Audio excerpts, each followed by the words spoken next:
നല്ല മഴക്കോളുള്ള വൈകുന്നേരത്ത് അമ്പലത്തിൽ പോയിട്ടുണ്ടോ? അവിടെ എത്തുന്ന സമയം ദീപാരാധനയുടെ മണിയടിയും ശംഖലിയും ഒക്കെ കേൾക്കാം. കൂടെ ഒരു തണുത്ത കാറ്റും. പ്രദക്ഷിണം വയ്ക്കുമ്പോഴും ഭഗവാനെ തൊഴുമ്പോഴും എല്ലാം ആകാശത്ത് കോളുകൊണ്ട് ഇങ്ങനെ നിൽക്കുകയാണ്. സാധാരണ തൊഴാൻ വരുന്ന ഒരാൾക്ക് അപ്പോൾ ഒരു പ്രാർത്ഥനയെ കാണും, ദൈവമേ മഴ പെയ്യല്ലേ.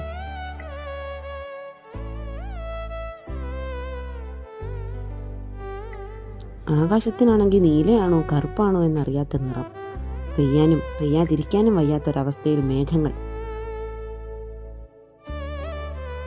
ആ സമയത്ത് വീശുന്നൊരു കാറ്റും അമ്പലത്തിൻ്റെ ആ ഒരു അന്തരീക്ഷവും കൂടെ ഒരു സോപാന സംഗീതവും കൂടെ ആകുമ്പോൾ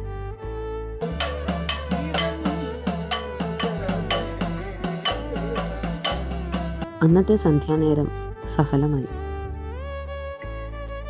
വരുംജന്മനാളുകൾ അറിയാതെ നിന്റെ ഈ നടമുന്നിൽ ഇങ്ങനെ നിന്നുവെങ്കിലും എന്ന് ചൊല്ലിപ്പോകും. അത്ര നേരത്തേക്കെങ്കിലും അവിടെ നിന്നതിൻ്റെ ആ ഒരു സുഖമായിരുന്നു അന്ന് മനസ്സു നിറയെ.